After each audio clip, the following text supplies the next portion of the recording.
Vamos a empezar hoy este editorial que me parece de lo más relevante. Diré algunas cosas que a algunos posiblemente les molesten, pero la verdad es que no piensan ellos que las babosadas que dicen también molestan. Uno de los grandes problemas en nuestro país es que las personas se arrogan el derecho de decir y pronunciar tontería y media, pensando en que lo que dicen todo el mundo lo va a tirar a locas. No, hombre, le hagas caso a ese baboso, ¿no? Hay algunos que sí nos preocupamos por esas tonterías, por esas inexactitudes o por esas posiciones totalmente absurdas y que nos molestamos. ¿Por qué? Porque esos juicios confunden, esos juicios hacen que la discusión se complique innecesariamente. Una de esas situaciones es la relacionada con el fallecimiento a los poco más de 100 años de edad del presidente Luis Echeverría Álvarez. Y vamos a tratar de comentar, pues, aunque se enojen, no pocos. La pregunta que hago es, ¿tan malo fue Lea? Mire, la mayor parte de las personas opinantes o que han emitido opiniones son personas que durante el sexenio de Echeverría tenían 6 años, 7 años, 10 años, 15 años. ¿Por qué? Pues porque Cronos es inexorable, la demografía también. El presidente Echeverría gobernó del año 70 al 76.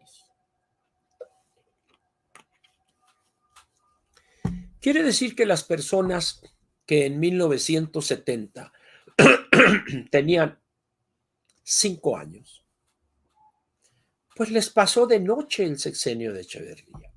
¿Que padecieron algunas cosas, que un juguete que querían no se los compraron? Sí. Todavía las personas que tenían 10, 12 años quizá, pues les pasó de noche. ¿Por qué? Si ahorita la economía no solo no les interesa a decenas de millones y tampoco le entienden, pues imagínense ustedes hace 50, 52 años en 1970.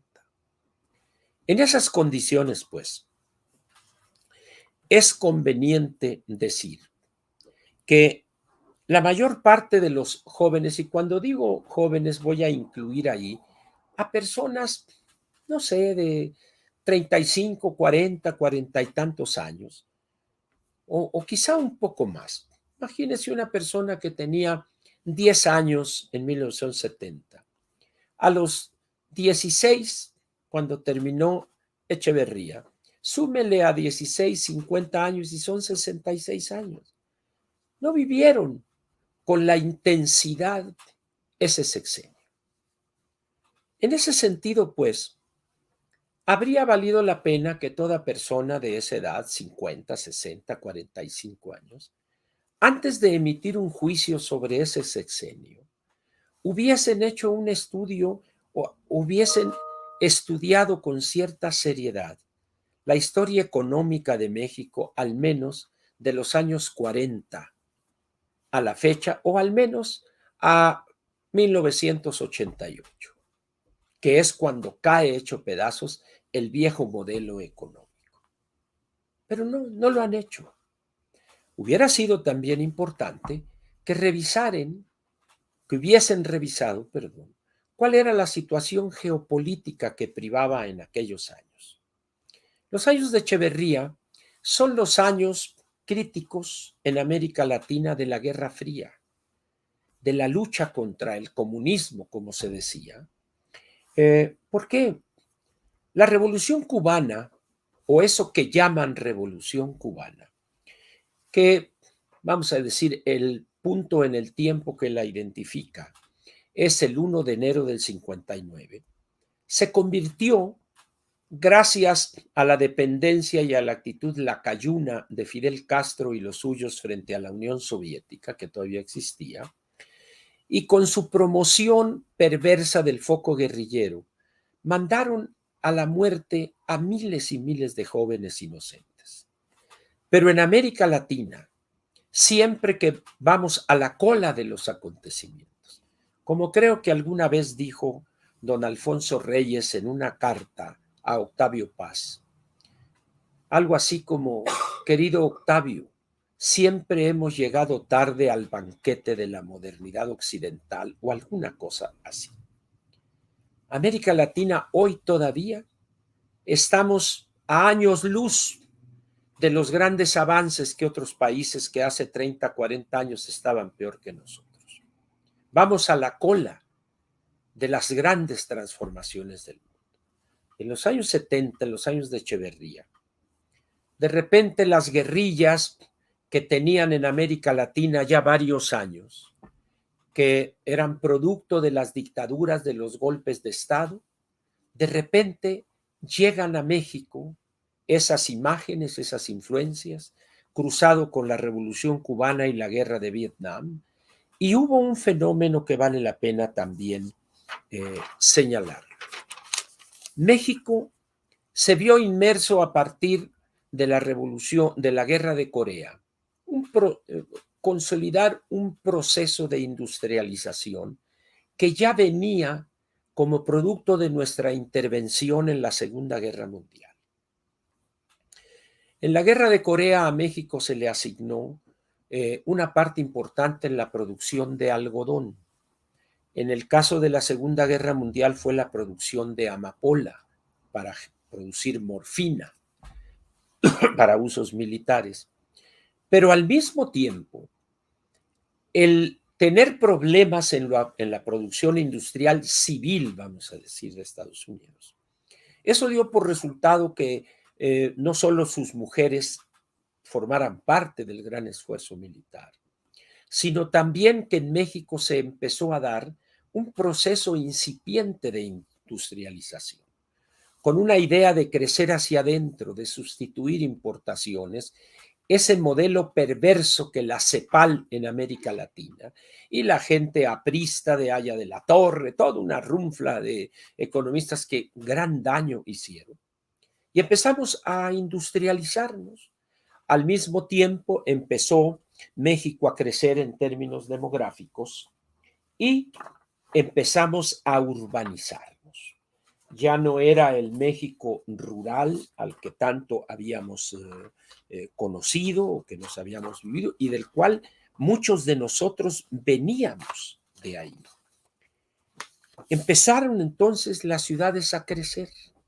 El área metropolitana de la Ciudad de México, Guadalajara, algo Nuevo León, ciudades intermedias, pero el gran crecimiento se dio en el área metropolitana del Valle de México. ¿Por qué? Porque en aquellos años 50, a principios de los años 60, era la ciudad donde estaban las grandes instituciones de educación superior que ofrecían muchas carreras que no había en provincia. Entonces el Politécnico y la universidad se convirtieron en esos polos de atracción y muchos jóvenes, no solo de esta zona, sino de varias entidades federativas, llegaron a estudiar o llegaron al nivel superior. Pero al mismo tiempo en todo el país y también aquí en el área metropolitana, el nivel medio superior, es decir, el bachillerato, las vocacionales, etcétera, empezó aquella explosión demográfica. Y les muestro la primera gráfica para que vean ustedes el cambio. Aquí en donde están esos números con amarillo, verán ustedes los decenios que van del 40 al 50, al 60 y al 70. Ustedes verán que del 40 al 50 crecimos el 2.7% anual promedio, del 50 al 60 el 3.1, luego el 3.4. Ese era un crecimiento que el país con sus deficiencias estructurales y su atraso económico no podía sostener. De tal manera, pues, que el gobierno del presidente Echeverría se enfrentó ahí a lo que fue, aun cuando la gente ni idea tenga, al gran problema que iba a impactar de no enfrentarlo al México de los siguientes 40, 50 o 60 o más años, el problema demográfico. Por supuesto que había también una serie de problemas de choque intergeneracional. Un gobernante como Díaz Ordaz, chapado a la antigua, autoritario, seco, que mostró su talante autoritario en 1965 en el movimiento médico. Y luego el 68, ahí es donde se expresa el Estado mexicano en todo su autoritarismo y su incapacidad para entender los grandes cambios demográficos y educativos que se habían dado en México.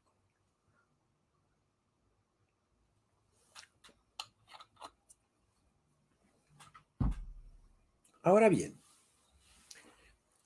las muestras de autoritarismo no era la primera, la de los médicos, ni del 68. Ya López Mateos había dado muestras de su autoritarismo, aun cuando era un hombre agradable, buen orador, etcétera, con el asesinato del líder campesino Rubén Jaramillo en Morelos, donde asesinaron a toda su familia y a su esposa con un niño en el vientre. Eso lo hizo una partida militar, los asesinaron. Posteriormente hubo tomas de universidades, la Universidad de Sonora, la Universidad Nicolaita, tomas de normales rurales, es decir, el Estado mexicano no estaba siendo capaz de procesar esos cambios. Y ahí participaba, evidentemente, Gobernación, la Secretaría de la Defensa, Presidencia de la República. Pero no era una persona en particular, era un Estado que no se daba cuenta que había que cambiar, pero no lo podía hacer. ¿Por qué? En primer lugar, había una situación en América Latina, la Guerra Fría, la lucha contra las ideas exóticas, etcétera, etcétera, de tal manera que el margen de maniobra que tenía el gobierno mexicano era muy pequeño en aquel entonces. Yo les pregunto a estos que hablan de que Echeverría y la petate del muerto, les digo, ¿qué habrías hecho tú de estar en el lugar de Echeverría en 1970? ¿Qué habrías hecho tú? No, bueno, no, nada de no bueno, no me sales con esas babosadas. Si estás juzgando a Echeverría por lo que hizo, yo te pregunto a ti, ¿habrías utilizado el gasto público como lo hizo él? ¿Habrías tú lanzado toda la fuerza del Estado y luego López Portillo lo hizo peor que Echeverría? Acabar con esos grupos de guerrilleros o de pseudo guerrilleros. ¿Qué habrías hecho tú? Y se quedan callados. ¿Por qué? Porque habrían hecho lo mismo. Es decir, un país como el nuestro en esos años tenía un margen de maniobra sumamente reducido. Echeverría llega pues a la presidencia de la República después del 2 de octubre y era un país dividido, pero era un país con una economía sólida. Y vamos a ver, para aquellos que hablan de esa economía, ahí les van ustedes algunos datos. Es que con Echeverría, ahorita les voy a decir quién es el que dice esto que voy a comentar. Dice esta persona, ahorita les voy a decir. Dice así, a los niños de los 70, bueno, déjenme ver dónde está aquí lo de la inflación. Aquí está. Dice esta persona que escribió una columna hoy en el periódico El Universal. Cuando vino la devaluación, ya el 76, y el peso pasó de 12.50 a 24, cuando la inflación llegó al 27% y el crecimiento de la economía fue menor al 5%. Si uno es ignorante de cuál fue el comportamiento económico del sexenio de Echeverría y se queda con estos tres juicios de una persona que no tiene idea de la historia económica de México en ese sexenio, le voy a decir que quiero pensar que es de buena fe su ignorancia, para no decir que está mintiendo. Ahí le va. Inflación anualizada en el sexenio de Echeverría. 1971, 4.96. 72, 5.56. 73 viene el desboque, 21.37. 74, 20.6. 75, 11.3 y 76, 27%. De tal manera que lo que dice este articulista, este colaborador del Universal, apenas fue el último año de Echeverría, pero los 5 años anteriores fue prácticamente una continuidad de estabilización de los 20 años anteriores. Pero luego dice él, y cuando el crecimiento de la economía bajó del 5.5, muy bien, es cierto, ya le va a ustedes el crecimiento de la economía con Echeverría. 1971, 3.8. 72, 8.2. 73, 7.9. 74, 5.8. 75, 5.7. 76, 4.4. Entonces, esta persona se lanza en contra de Echeverría porque la economía había bajado del 5.7 al 4.4. Y luego dice él, tuvimos que dejar el departamento en el que habíamos iniciado una vida independiente y refugiarnos por varios años en casa de mis abuelos maternos. Y ahí le va. ¿Qué se inicia con esa caída al 4.4 que él menciona como lo peor porque se tuvieron que ir de arrimados a la casa de los abuelos? Ahí le va. 1977, López Portillo, 3.4. 1978, 9%. 79, 9.7. 80, 9.2. 81, 8.8. Y cuando truena el asunto, el 82, 0.6%. Pero ¿cuánto fue la inflación? Ahí le va. 77, 20.6, menor que el 27% al que este articulista hace mención. Luego, 78, 16%, 79, 20%, 80, 29%, 81, 28, 9 y 82 cuando tronó el asunto, 98.65. ¿Qué es lo que pasa con estos juicios de personas como esta? Si ellos tuvieron que dejar un departamento porque no pudieron pagar la renta, fue por otras razones, no por el manejo económico de Echeverría. Y le voy a decir por qué. ¿Sabe usted el crecimiento que hubo en materia de empleo con Echeverría? Creció la burocracia tremendamente, empleo, gasto público. Órale. Sí, en el sexenio de Echeverría, los que recuerden aquellos, que yo estaba en la cárcel, porque alguien dirá, hoy está defendiendo a Echeverría, tenga en su defensa. A mí me tuvo prácticamente todo el sexenio en Lecumberri Echeverría. Lo que estoy diciendo es algo objetivo. Entonces, ¿qué es lo que pasa? Pues yo no sé por qué razón dejaron un departamento y se fueron de arrimados. Lo más probable es pues que no tuvieran a dónde ir o que no tuvieran trabajo o que pues no hubiera ahí un responsable, un proveedor. El caso es que en términos de inflación y de crecimiento económico, el sexenio de Echeverría no fue tan malo. Digan lo que digan.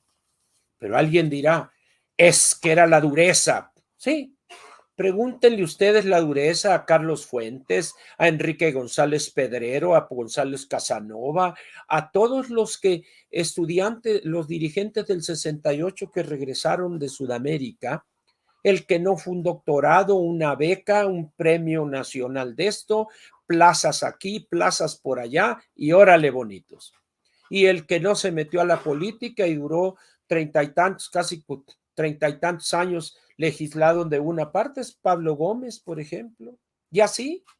Entonces dice uno, a ver, ¿dónde está ese horrible sexenio de Echeverría? Es que ahí empezaron a perseguir a los grupos guerrilleros, es cierto. Pero les cuento una cosa curiosa respecto a eso. Cuando nosotros andábamos en un grupo, no era un grupo violento, nosotros seguíamos la línea china, pero era perfectamente claro para nosotros que si nos llegaban a capturar y nos mataban, era el resultado lógico de lo que estábamos haciendo. Es decir, nosotros al tomar la decisión de incorporarnos a un grupo clandestino, estábamos rompiendo con la legalidad burguesa, como decía. Entonces yo me acuerdo cuando llegaba a Lecumberri algún elemento de este grupo o del otro, y ya cuando los llevaban a juzgado, lo primero que decían, mire, señor secretario, apunte, vea usted cómo me golpearon y cómo traigo estos moretones. Entonces yo me reía cuando regresaban allá al dormitorio. Hoy les digo, no les da vergüenza hacer ese ridículo. Si ustedes decían que estaban queriendo acabar con el Estado burgués opresor y ahora van y chillan ahí porque les dieron unas arte cabronazos que también me los dieron a mí. Es decir, ese era el nivel de aquel entonces. Pues. Entonces decir que era esto. Ahora, ¿qué es lo que querían que hiciera el gobierno mexicano? Que dejara a todos esos grupos de asaltabancos, de secuestradores, de asaltantes, etcétera. Eso es lo que los dejara como este gobierno deja a los narcotraficantes. En términos generales, ese fue el sexenio de Echeverría. Pero me quiero detener un poco. Bueno, el nombre de esta persona que escribió lo que señalé ahorita es una persona a la que yo respeto y sigo. Maneja el tema de seguridad. Es el señor Héctor de Mauleón. Lamento que haya escrito con esta ligereza del sexenio de Echeverría. Yo esperaría que una persona como él, pues habría sido una persona más cuidadosa en las cifras, en los datos y en el contexto general de lo que fue el gobierno de Echeverría. Sin embargo, él sabrá por qué escribió eso, quizá su escasa o nula formación en historia económica no le permita escribir algo mejor, pero el caso es que ahí quedan sus que parecen más exabruptos y unas cosas que en aquel entonces, en el sexenio de Echeverría, si algo había dinero circulante a un gran precio, endeudamiento, que creció 4 veces la deuda externa, es cierto, de 5,000 millones a 20,000 millones. Y López Portillo la sube de 20,000 a 80,000 millones de dólares. Eso no era nuevo, no fue nuevo eso. Y si alguien combatió en serio a los grupos guerrilleros con la Brigada Blanca y todo aquello, fue López Portillo. Es decir, ¿por qué? Porque esa era la prioridad en ese momento. ¿Por qué no lo hizo Miguel de la Madrid? Porque cuando él recibe el 82 el gobierno, aquel problema estaba resuelto ya. ¿Qué es lo que pasa aquí en México hoy? Que ni Calderón acabó con esos grupos, ni tampoco Peña. Después de Calderón siguió Peña y este tampoco, mucho menos este. Entonces, por un lado se molestan que Echeverría lanzó las fuerzas en contra de los grupos y condenan eso. Muy bien. Entonces se aprueban que este López Obrador esté dándoles impunidad, otorgándoles impunidad a los narcotraficantes. No. Bueno, entonces, ¿por qué estás en desacuerdo con esta política y no estás a favor de lo que hizo aquella administración para acabar con ese foco de inestabilidad? Sí, no hay congruencia. Pero miren, vayamos al problema que mencioné en un principio. Como la gente no estudia y hablan sin conocer, desde la profunda ignorancia, les voy a leer un pequeño párrafo de un gran documento editado por el CONAPO. Se llama Situación Demográfica Nacional en México, 2009. Hay el primer trabajo, que es una serie de trabajos sobre demografía, es en realidad el segundo. El primero es una introducción, un panorama general. Se llama El descenso de la fecundidad en México, etcétera, etcétera. Y dice en la parte introductoria de este ensayo, dice, un discurso dirigido por el presidente Echeverría, etcétera, dice, el país precisa racionalizar el incremento de la población en beneficio de las actuales y futuras generaciones. ¿Recuerdan ustedes la gráfica esa que les presenté? En aquella época, esto ya no lo dice Echeverría, México era el único país del mundo con más de 60 millones de habitantes y una tasa de crecimiento medio anual del 3.5%. Muy bien.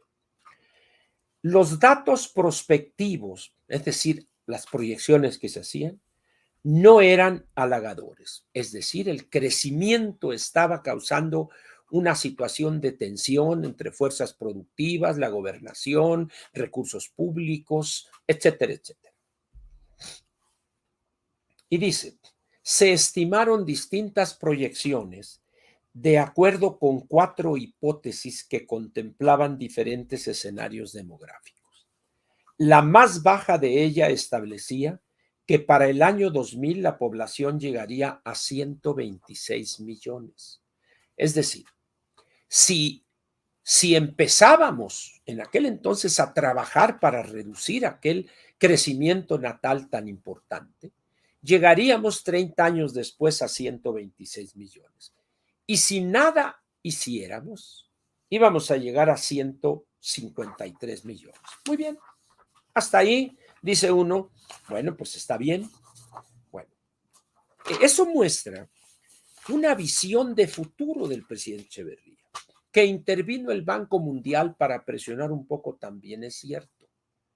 Pero decide el presidente enfrentar ese problema. Y dice que la visión o la proyección más baja era de 126 millones. ¿Saben ustedes cuántos habitantes tuvo México en el año 2000, que es cuando aquí se plantea ese horizonte? En vez de los 126 millones que ahí se señala, fueron 97 millones y medio. Vean ustedes aquí en el rectángulo donde dice 2000, aquí van a ver 97 millones. ¿Qué significa eso? Que hicimos tan bien las cosas que no solo no llegamos a los 126, que era la proyección más baja, sino que estuvimos abajo de 100 millones. De esa magnitud es el trabajo que se hizo en México, de esta magnitud.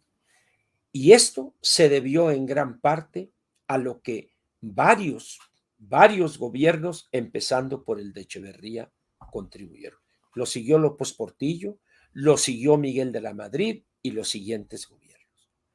Hoy, México tiene una situación, no voy a decir privilegiada, pero en términos demográficos, logramos detener aquella debacle.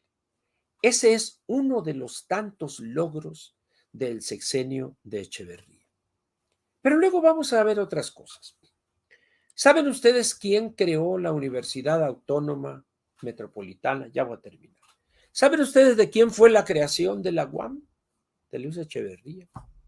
¿Saben ustedes de quién fue la creación de decenas de universidades públicas a lo largo y ancho del país?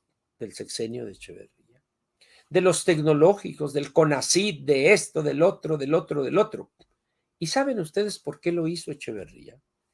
Porque recibió un país dividido frente a los jóvenes y a los estudiantes de educación superior. Y se dedicó en esos 6 años no solo a limar las asperezas, sino a darles absolutamente todo.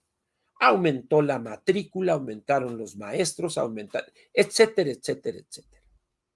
Muchos de los que hoy critican o los papás de los que hoy se lanzan con ferocidad en contra de Echeverría, estudiaron, salieron al extranjero a obtener un doctorado gracias a los apoyos del gobierno de Echeverría y el de López Portillo. En pocas palabras, aparte de ignorantes, aparte de cobardes, porque lanzan cosas cuando ya el otro ya se murió. Y López Portillo, que hizo peores cosas en materia económica, no dijeron ni pío cuando falleció. Eso se llama cobardía. Y aparte de la ignorancia de estos, para entender a cabalidad lo que sucedió en ese sexenio y los siguientes, es dañino para entender objetivamente qué pasó en esa docena trágica. Y termino con esto. De repente algunos se esfuerzan en comparar a Echeverría con López Obrador, al gobierno de aquel entonces con este gobierno. Nada más estúpido y alejado de la objetividad. Mientras a Echeverría utilizó el gasto público y se tiraron muchos, pero se hizo obra, se apoyó la educación, la infraestructura, etcétera, etcétera. Este hombre ha dilapidado de manera criminal billones de pesos en 2 o 3 obras que no van a servir para nada. México con Echeverría sale al mundo, con este hombre se cierra al mundo. Echeverría no se peleó con los jóvenes. Este hombre se ha peleado con los jóvenes y con los viejos. Se ha peleado con empresarios, con estos, con otros, con todo el mundo. Y el elemento fundamental que hace imposible la igualación. México en el sexenio de Echeverría, y añado López Portillo y Miguel de la Madrid, era un México cerrado, un modelo económico de crecimiento hacia adentro. Este México con López Obrador, y que está desde 1987, es una economía abierta, integrada a la globalidad, de tal manera que los criterios para juzgar a este gobierno, a lo más hay que hacerlo con los gobiernos que han sido gobiernos de una economía abierta. Carlos Salinas, Ernesto Zedillo, Vicente Fox, Felipe Calderón y el anterior Peña Nieto.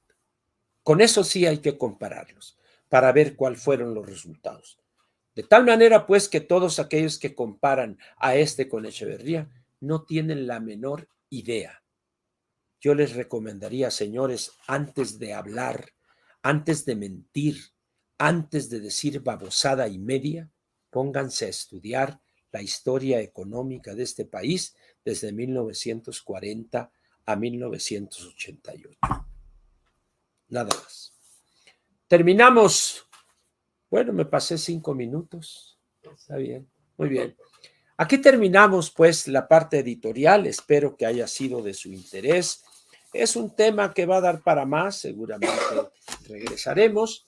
Y como le digo, es una irresponsabilidad tremenda la que estamos viendo hoy en nuestro país. Lamentable, pero por desgracia es totalmente cierto. Echeverría fue presidente de México a plenitud en su sexenio. También lo fue López Portillo y también lo fue Miguel de la Madrid. Y este hombre lo está haciendo también. ¿Por qué? Porque esas son las características del sistema político mexicano. No hay otro. Este es el que tenemos. Así es que, señores, si quieren hablar con conocimiento de causa, pónganse a estudiar. Me decía la señorita esta que es psicóloga clínica, o señora, no lo sé, es que dice, yo en 1970 tenía 17 años, era una adolescente, una jovencita, pues no iba a tener interés ni entender cuestiones cuantitativas. Yo no quise ser grosero para decirle, pues todavía 50 años después tampoco entiende de cuestiones cuantitativas económicas, ¿verdad? Entonces, ¿qué es lo que pasa? Que la gente, es que Echeverría fue esto, y la gente en vez de analizarlo, o en vez de preguntarle, a ver, ¿por qué dices esto? ¿Y por qué afirmas esto? Agarra eso y luego lo agranda, y llega un momento en que se forma una avalancha de mentiras. Muchas gracias y lo espero a usted el miércoles. Aquí nos vemos en Platica con Ángel. espero ya estar mejor. Gracias, un abrazo, gracias por sus palabras de aliento y su apoyo y su presencia mía en sus afectos. Gracias otra vez.